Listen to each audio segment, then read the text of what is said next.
postdoctoral research fellows of the Urban Studies Foundation. My current work concerns cultural policies, urban informality, and creative cities in Latin America. There is an area of emerging economic growth, which, together with the Caribbean, constitutes the most urbanized and the most unequal region in the world. The way I see the city is through the lenses of the cultural and creative sector, and from an interdisciplinary perspective, drawing on contributions from sociology, urban studies, architecture, as well as cultural policy research. My work is based at the Department of Cultural and Creative Industries at City University London, where I benefit from conversations with colleagues who work on a range of topics from cultural policies and creative labor to gender, media, and cities. And I also here received the guidance from Professor Andy Pratt, who is my mentor in this project.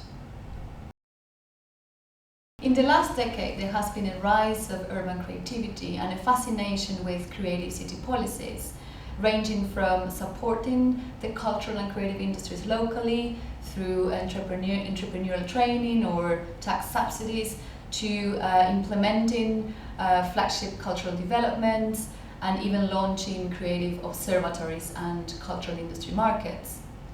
We find examples of these policies across the world, and mostly the cities have been inspired by the European experiences of culture and creativity, particularly cases in the United Kingdom. But we don't know much about what are the dynamics of the cultural and creative sector in Latin America, which has been largely overlooked in academic debates. If we consider, for instance, the recent UNESCO Cultural and Creative Cities Network, which currently comprises 41 cities, only 3 are in Latin America. The project involves comparative urban research between, on the one hand, grassroots cultural and creative interventions in urban space, and on the other, urban cultural policy initiatives.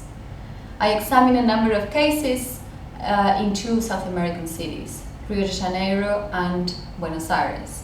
And I examine cases that illustrate this complex relationship between the formal and the informal in the urban cultural sector and in its spaces in the city, from squatted arts factories and improvised music scenes to innovative cultural policy initiatives. For example, I will be looking at cases of industrial factories that have been converted into arts venues as a result of grassroots interventions. One of these cases is Fábrica da Berim in Rio de Janeiro, originally a chocolate factory, which today has become a large center for arts production and creative development in the city.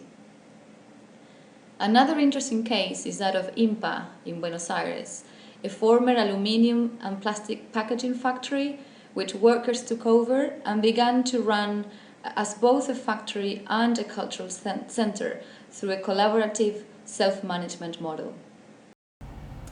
So in an international context in which urban cultures are mostly studied from an economic perspective, I'm specifically interested in how the grassroots shapes public culture in the city and contributes in an informal fashion to developing inclusive creative cities. My vision for this fellowship is to establish a number of connections which are much needed in urban studies, between policy and research, between research and practice, between North and South, and between cities of the South. The ultimate goal is to facilitate knowledge exchange opportunities between cities, but also between the grassroots and the urban cultural policy field in each of these cities.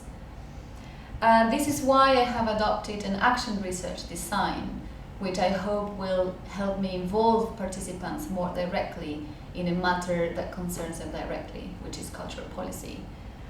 And I will also organize a cultural policy international seminar at City University in order to explore dialogues on urban creativity between the North and the South. I would like to contribute a perspective from the South to urban studies, specifically discussions over the role of culture in the city and the creation of so-called creative cities.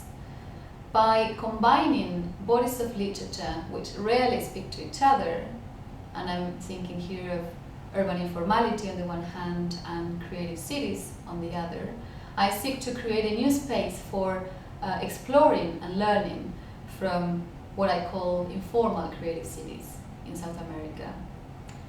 A key challenge that we face in urban studies today is how to revert an unusual relational pattern in which cities of the north come to influence poorer cities from the south, but never the other way around. So by engaging with the grassroots, I'm seeking to explore what lessons can be learned from these specific experiences. Finally, collaboration is at the core of my project, and I believe also at the heart of the future of urban studies, as has been shown by discussions with research fellows from the Urban Studies Foundation.